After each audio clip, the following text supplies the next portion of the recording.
Hola a todos, bienvenidos al canal. En el vídeo de hoy voy a explicar en unos sencillos pasos la manera de recuperar espacio en la memoria interna de nuestro teléfono móvil, borrando la memoria caché de WhatsApp para Android. ¿Qué es la memoria caché? La memoria caché es como una memoria auxiliar que está compuesta por archivos temporales y lo que se consigue es entrar a las aplicaciones de forma más rápida, ya que en lugar de estar creándolos cada vez que iniciamos una aplicación, recoge la información de la caché de esa aplicación. Eliminar la caché no perjudica en nada el normal funcionamiento del móvil, ya que no tiene nada que ver con los archivos que guardamos en nuestro móvil, como son las fotos, los vídeos, etc. Bueno, pues dada esta breve descripción, vamos a comenzar. Entramos en Ajustes. Dentro de Ajustes entramos en la sección de Aplicaciones. Dentro de Aplicaciones tenemos que buscar la aplicación de WhatsApp. Damos un clic. Una vez dentro tenemos que ir al apartado Memoria caché.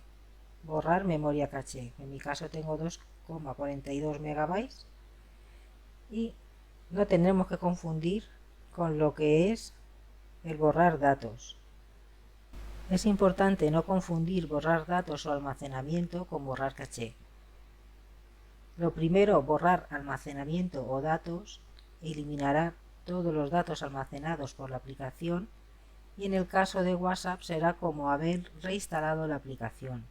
No pulses en ese botón y desinstales la aplicación. Simplemente te diriges a memoria caché y le damos al botón borrar memoria caché. Y automáticamente se me puso a 0 el contador. Una vez que está a 0 y pasado 1 o 2 meses más o menos, repetimos todos los pasos que acabamos de hacer. Borrar la memoria caché no es indefinido, sino que al poco tiempo se volverá a almacenar lo mismo que hemos borrado. Pero no se recomienda estar borrando la caché constantemente, ya que puede causar un consumo extra de batería. Lo suyo sería pasado 1 o 2 meses más o menos para realizar de nuevo el proceso. Estos mismos pasos los podemos seguir para eliminar la caché de casi cualquier aplicación que tengamos en nuestro móvil Android. En este caso nos hemos centrado en WhatsApp, pero podemos hacerlo con TikTok, Twitter, Facebook, Instagram, etc.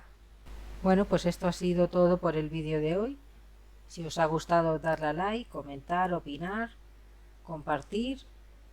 Y para no perderos ningún vídeo del canal, suscribiros, activar la campanita para que YouTube os avise de cada subida. Y sin más, me despido, hasta el próximo.